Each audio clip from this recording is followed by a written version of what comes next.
কড়াইতে আমি তেল দিয়ে দিলাম। তেলটা একটু বেশি পরিমাণে দিতে হবে। এবার আমি পেঁয়াজটা ছোট ছোট করে কুচিয়ে রেখেছি সেটা দিয়ে দিলাম। সম্পূর্ণ পেঁয়াজটা আমার দেওয়া হয়ে গেছে।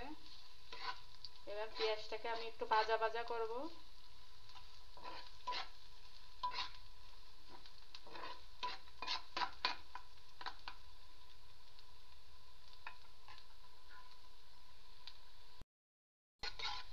পেঁয়াজটা আমার ভাজা ভাজা হয়ে গেছে। এবার আমি এর ভিতরে পেঁয়াজ বাটা দিয়ে দেব। পেঁয়াজটা বাটারও আমি কিছু সময় ভাজা ভাজা করব।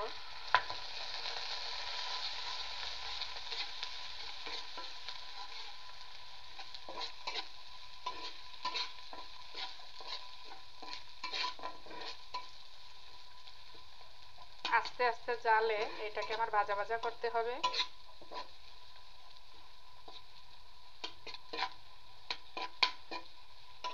বেশি জাল দেওয়া যাবে না, আস্তে আস্তে জালে এটা হবে।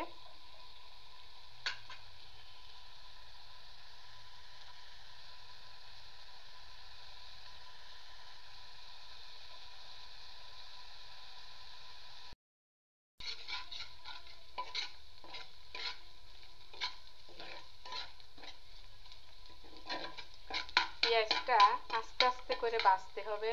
এটা পানিও ব্যবহার করা যাবে না এখন। পরবর্তীতে আমি পানি দেব। শুধু তেলের ভিতরে পেঁয়াজটা ভাজা ভাজা করে তারপরে আমি এর ভিতরে মশলা ব্যবহার করব।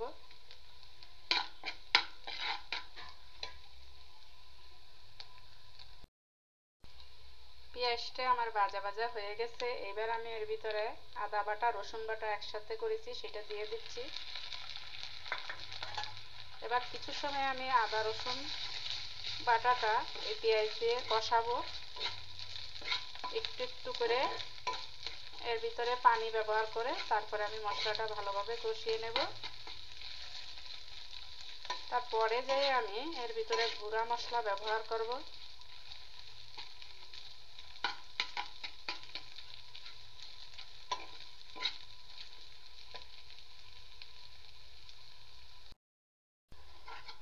দেখেন আমি কিন্তু এই মশলাটা একটু পানি এখনো ব্যবহার করিনি, শুধু তেলের ভিতরে আমি মশলাটা ভাজতেছি।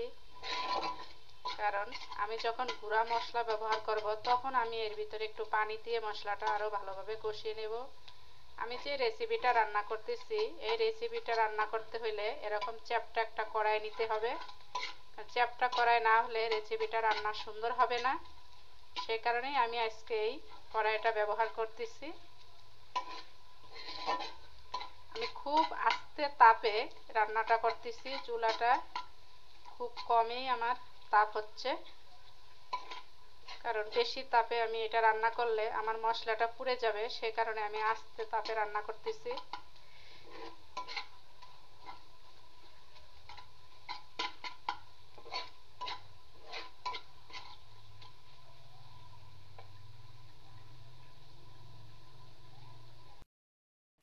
আমি যেহেতু এই মশলার ভিতরে আদা রসুন বাটা দিয়েছি সেই কারণে মশলাটা আমি ভালোভাবে ভাজা ভাজা করে নিচ্ছি যাতে আদা রসুনের কোনো কাঁচা গন্ধ না আসে। সে কারণে আমি ভালোভাবে মশলাটা ভাজা ভাজা করে নিচ্ছি। তারপরে আমি এর ভিতরে গুঁড়া মশলা ব্যবহার করব। মশলাটা প্রায় ভাজা ভাজা হয়ে গেছে। এবার আমি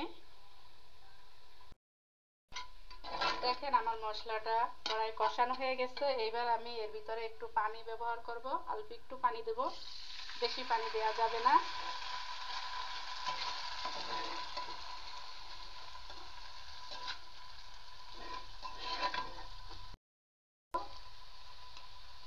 এক চামচ মরিচের গুঁড়া,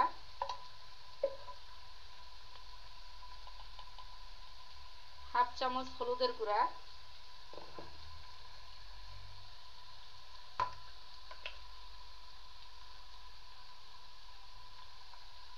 হাফ চামচ গরম মশলার গুঁড়া,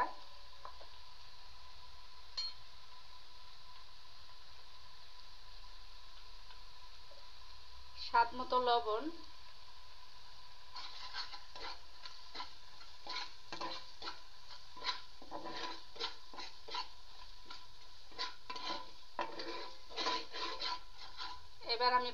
ভালোভাবে মশলাটা আবার কষাবো একটু একটু করে, কারণ এই মশলাটা যত ভালোভাবে কষাবো ততই এই রান্নাটা খেতে বেশি স্বাদ হবে। সে কারণে মশলাটা খুব ভালোভাবে কষিয়ে নিতে হবে আর আস্তে তাপে কষাতে হবে, বেশি জাল দেওয়া যাবে না, তাহলে মশলাটা পুড়ে যাবে। সে কারণে আমি আস্তে আস্তে মশলাটাকে আমি একটু একটু করে কষিয়ে নিচ্ছি।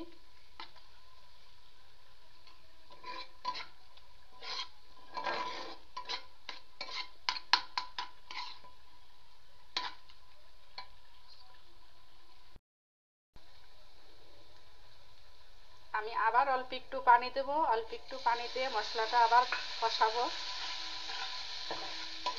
এইভাবে একটু একটু করে পানি দিয়ে মশলাটাকে কষিয়ে নিতে হবে।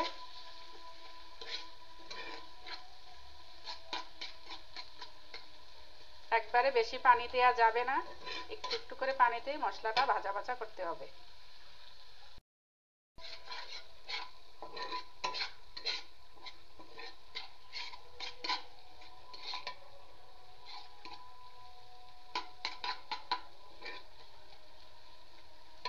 এভাবে ভালো করে মশলাটা আমার কষানো হয়ে গেছে। এবার আমি পানি দিয়ে দিচ্ছি, গরম পানি দিচ্ছি আমি।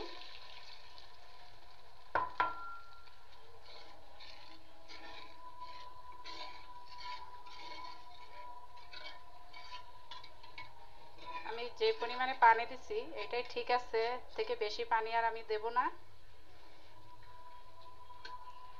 আর আমি এই মশলাটায় কোনো গরম মশলা আস্ত ব্যবহার করিনি, আমি গুঁড়া গরম মশলা ব্যবহার করেছি।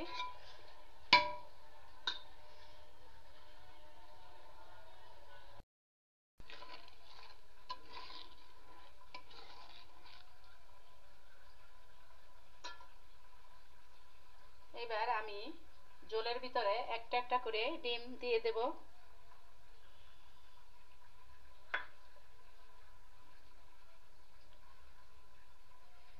এই ডিমটা এভাবে রান্না করতে হইলে কড়াইটা এরকম চ্যাপ্টা হইতে হবে, না হইলে ভালো হবে না রান্না।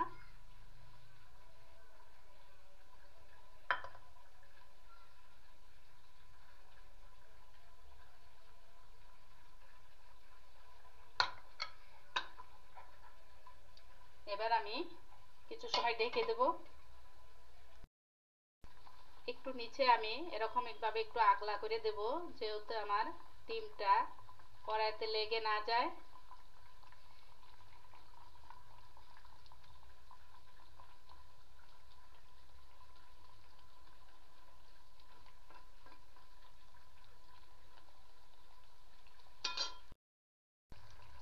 এবার আমি ডিমটাকে উল্টিয়ে দেব।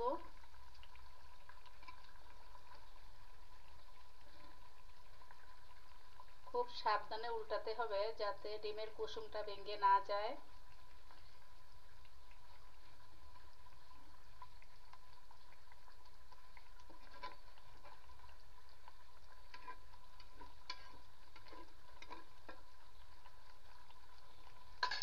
আমার ডিমটা উল্টানো হয়ে গেছে। এবার আমি এর ভিতরে 4টা কাঁচামরিচ দিয়ে দিচ্ছি। এবার কিছু সময় ঢেকে দেব।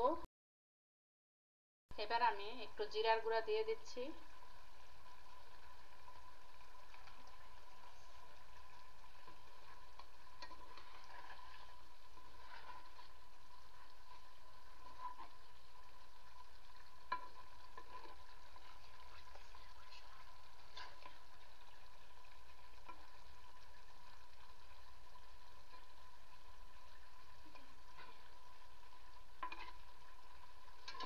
রান্নাটা আমার প্রায় হয়ে যাচ্ছে, আর একটু পরে আমি নামিয়ে নেব। ঝোলটা এরকমই থাকবে, মাখা মাখা।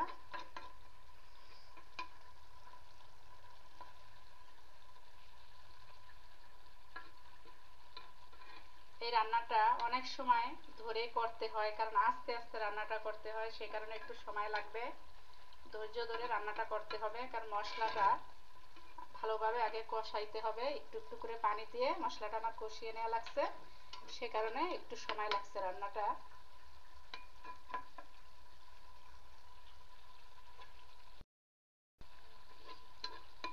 বন্ধুরা, আমার ডিম রান্নাটা হয়ে গেছে। এই ডিমের রেসিপিটার নাম হচ্ছে ডিমের তেলানি। তা আমার রান্নাটা হয়ে গেছে, এবার আমি পরিবেশন করব।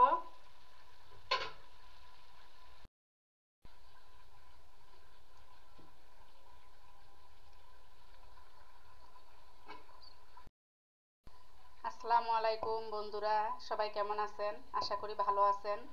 দেখেন আজকে আমার ডিম দিয়ে আমি ডিমের তেলানি তৈরি করছি, সেটা রান্না হয়ে গেছে। যদি আমার এই ভিডিওটি ভালো লাগে তাহলে আমার চ্যানেলটাকে সাবস্ক্রাইব করবেন, লাইক কমেন্ট দিয়ে আমাদের পাশে থাকবেন।